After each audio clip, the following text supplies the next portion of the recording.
Let's start again. We stopped in the layers of rods and cones, and now I'm coming to the next layer of the rods and cones, that is external limiting membrane. The external limiting membrane is a thin membrane formed by the supporting fibers of Muller which the rods and cone rest. So basically the external limiting membrane is the fibers of Muller's cells and pierced by the fibers of these photoreceptor cells.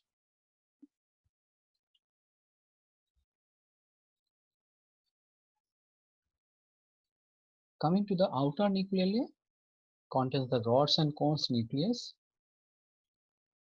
The cone nuclei are larger and more oval than the rod nuclei and carry a layer of cytoplasm. Let's see the picture better to understand that. Okay. So this is the outer nuclear layer. Here they say that rods and cones, the nucleus is present over here. So the outer nuclear layer. Then you have outer plexiform layer. It's formed by the anastomosis of the photoreceptor cells with the bipolar and horizontal cells. So outer plexiform layer, we can see over there the anastomosis between the photoreceptor cells and with the bipolar and horizontal cells. The innermost portions of each rod and cone cells is swollen with the several lateral process known as rods spherulus and cone pedicles. Many photoreceptors converge onto one bipolar cells and interconnect with the one another. So first see the picture. I think then we can understand. Otherwise, it's very difficult to understand what's happening in that layer. So first, this anastomosis between the photoreceptor cells means the rods and cones and the bipolar horizontal cells. Let's see the picture. So this is the photoreceptor cells, rod and cones. Obviously, this is C. This is outer proximal layer. It's mentioned over there. This is outer proximal. So this is the anastomosis is happening.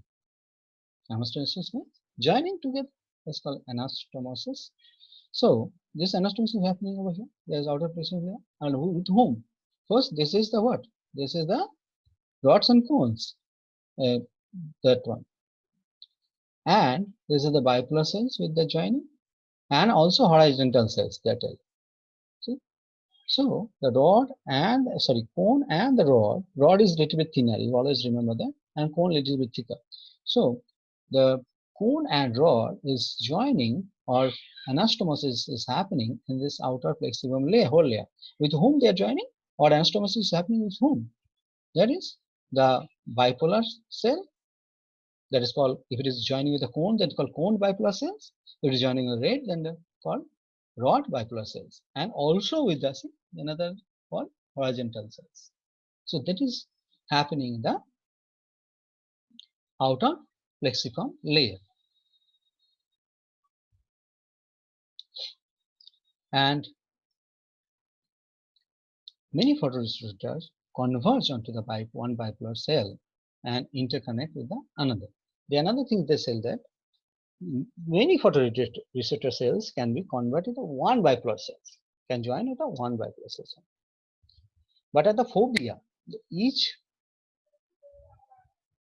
midgate cone transmit to a single bipolar cells. But the exception is there. They say that in fovea, they join one with one. There's no so many photoreceptors join with the one bipolar. No. In foveal region, that one, I'll show you the picture. What I said? This is the depression area. This is the fovea. So here, that joining between the bipolar cell and the rods and cones is 1-to-1. So that's important. Otherwise, but other cases they join with the many. But here 1-to-1 interaction system. This depression called phobia.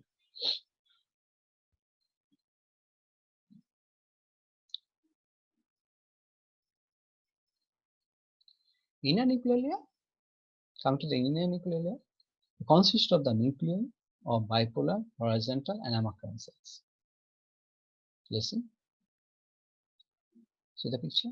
So we are coming into the inner nuclear layer, correct? This one, the darker one. See, inner nuclear layer. This darker one. So consist of this say that this is definitely nucleus of the bipolar cell, horizontal cells, and this are amacrine cells. Amacrine cells, this is the amacrine cells, but the nucleus lies in the inner nuclear layer. So that's why the name also is telling something, nuclear layer. So all the nucleus of all the neurons, different types of neural cells are present in this layer particularly, in this layer, okay? The particular in this layer. So that's why the name the inner nuclear layer actually. So bipolar cells, nuclear layer, nucleus, horizontal cell nucleus, amacrine cell nucleus, all are present over. So that's why I say consists of nuclear, bipolar, horizontal, and cells. The amacrine cell process pass inwards to the synapse with the inner plexiform layer. Okay. So then the amacrine cells, which is process the synapses with the inner plexiform layer. Listen, what that means? Go here. Yeah. So this amacrine cells is synapses with the inner plexiform layer. This is the inner plexiform layer. That's it, joining together.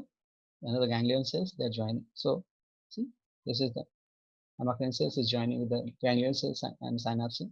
Two neurons is joining is called when is two neurons join together, they call synapses. So this process is happening in the inner plexiform layer.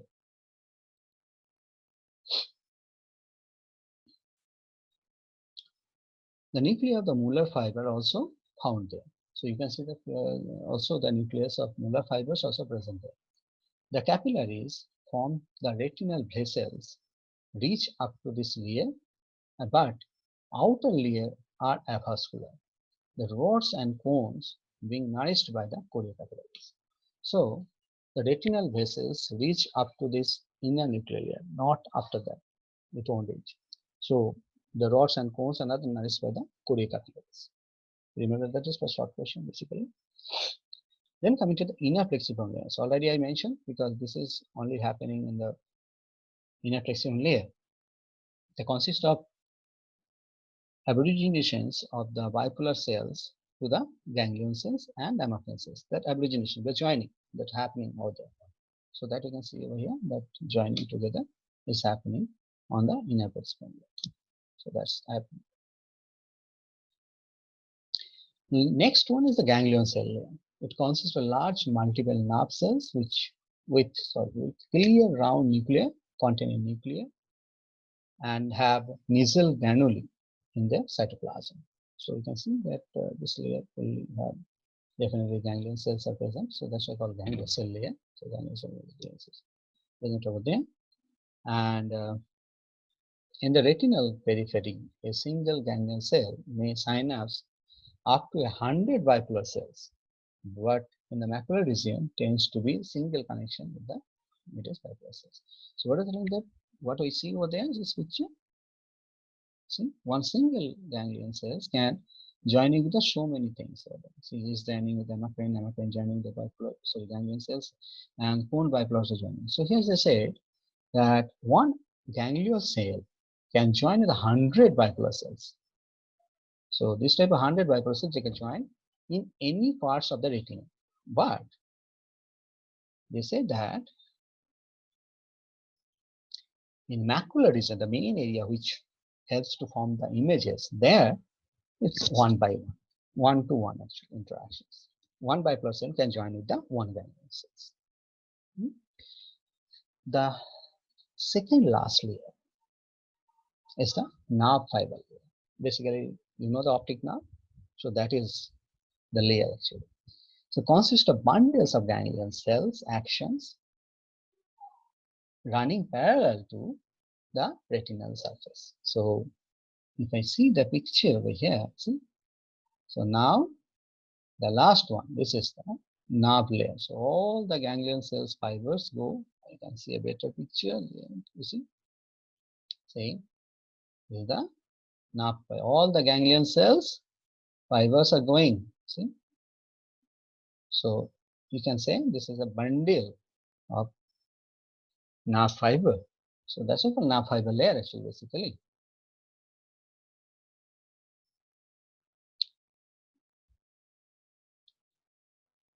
And the layer increases depth and it converges towards the optic disc. Yeah, once is this bundle of nerve fiber, it converges and towards the optic disc and they go out from the eye actually. The nerve fibers are fine and non-modulated. Yes, definitely they are very thin and also don't have any covering because we know that the myelin sheath and other thing covering is not there inside the retinal layer. The macular fibers themselves pass directly to the disc as a papilomacular bundle. From the macular side, the fibers directly reach to the optic disc, the papilomacular bundle. And coming to the last one, the internal limiting limit. You know the name is telling internal limit.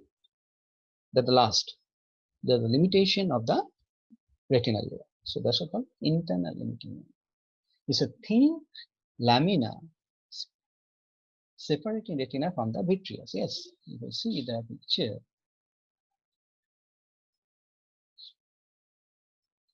See, this is the thin, very thin layer. Afterwards, the vitreous is present over there. Okay, so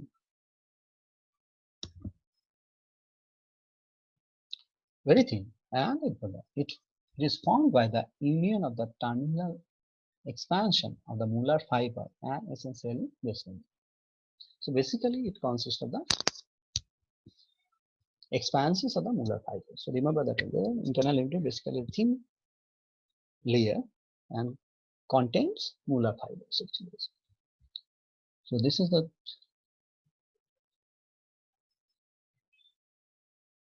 I stopped here because again the time bound. So due to time limit, I start again another class with the region of the retina. Thank you.